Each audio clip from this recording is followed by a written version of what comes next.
Today, we'll be looking at module 3. We'll be discussing in depth the international monetary system.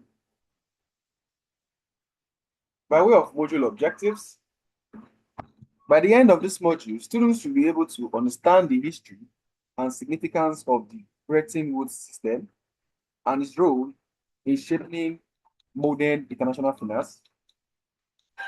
Students should be able to identify the roles and functions of key international financial institutions, such as International Monetary Fund and the World Bank. Students should be able to analyze the cause and consequences of global economic crisis, including their impact on global financial systems and policies. Students should be able to evaluate the role of international financial institutions in managing global financial stability during economic crisis. Students should be able to apply the knowledge gained to assess how international financial systems can evolve to address future global economic challenges.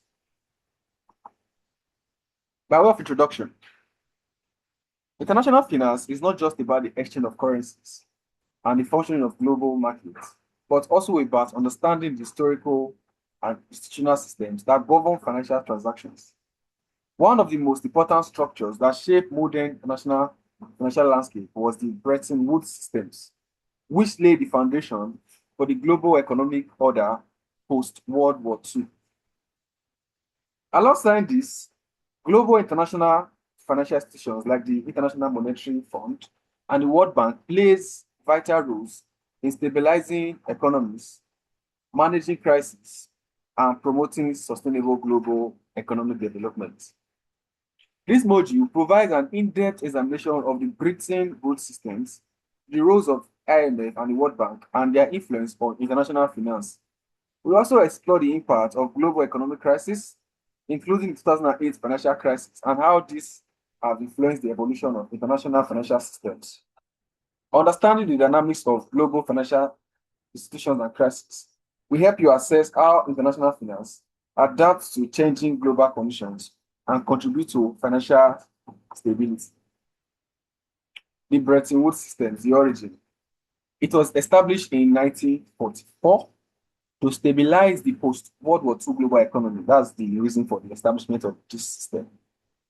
The Bretton Woods Conference that was held in 1944 brought together 44 nations to create economic stability and prevent future crises. The US dollar was pegged to gold and other currencies were pegged to the dollar. That was the result of that meeting. It was aimed to prevent the competitive devaluations and trade protectionism that contributed to the Great Depression of 1939.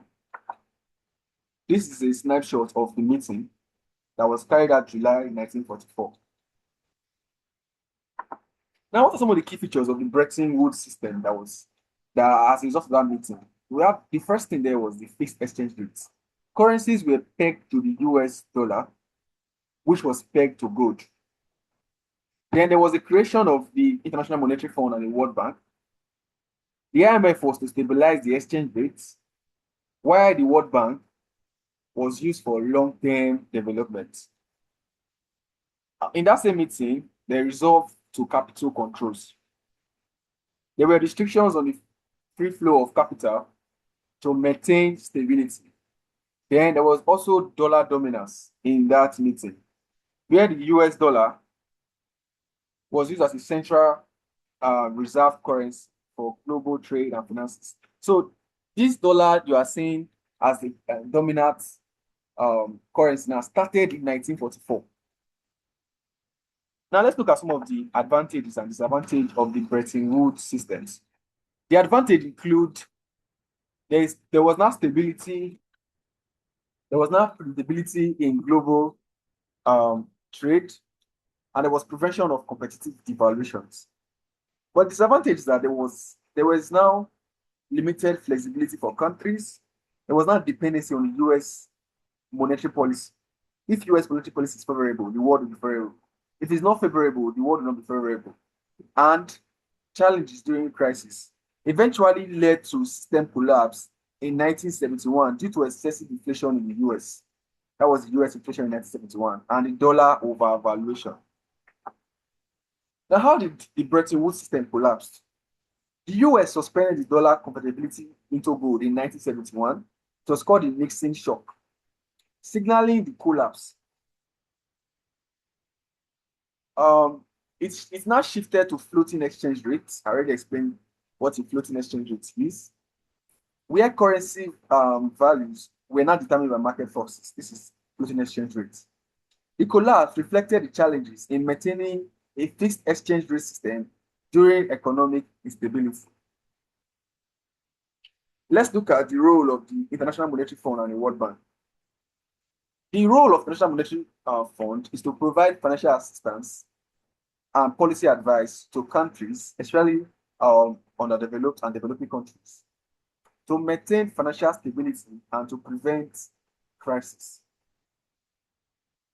While the World Bank focuses on long-term development by providing loans, by granting or by giving grants for infrastructural development, for education, and for poverty reduction. Both institutions are essential during global economic crisis because they both offer financial support and they promote economic reforms. Let's look at some of the global economic crises that have happened. Let's look at their impact and the role of these financial institutions, what role they play. Now, in 2008, there was a financial crisis, global financial crisis. And the 2008 financial crisis highlighted the interconnectedness of global economies and the need for effective crisis management. Now, the IMF and the World Bank, they stepped in during the 2008 financial crisis. They both provided emergency financial support and policy advice during this crisis. Now, this crisis highlighted weaknesses in financial systems and the importance of international cooperation for stability. Let's look at some of key financial crises that have happened, case studies. Now, in 1977, the Asian continent experienced a major financial crisis. And these financial crises were caused by, number one, capital flight. It was also caused by currency devaluations. It was also caused by economic mismanagement.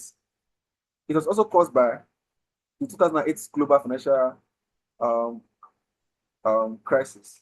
Now let's look at, we already talked about the global financial crisis 2008. It was triggered by the global collapse of the US housing market and the subprime mortgages. Then lastly, we had the Eurozone debt crisis. This happened in the European countries.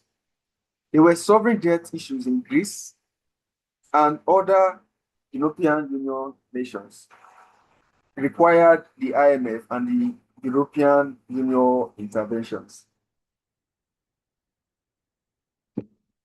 By way of conclusion, global economic crisis, such as 2008 financial crisis, GFC, revealed the deep interconnections between national economies and the vulnerability of the global financial system.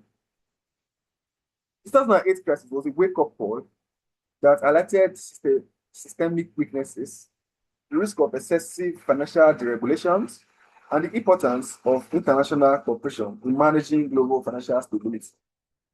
The IMF and the World Bank, created in the wake of World War II and the Bretton Woods Agreement, have played pivotal roles in stabilizing the global economy during crisis.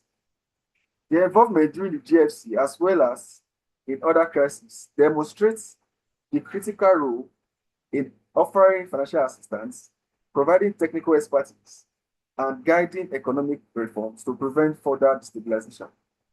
As the world continues to face economic challenges, whether from financial crisis, political instability, or external shocks like pandemics or climate change, it is essential for countries to rely on mechanisms established by institutions like the International Monetary Fund and World Bank to promote financial stability and sustainable development. The lesson learned from past global crises will continue to shape the policies of these institutions and guide their responses to future economic disruptions. At the end of this module, there's an assessment session where you answer five multiple choice questions, and you also required to write a report. So that'll be all for module 3. I'll see you in module 4.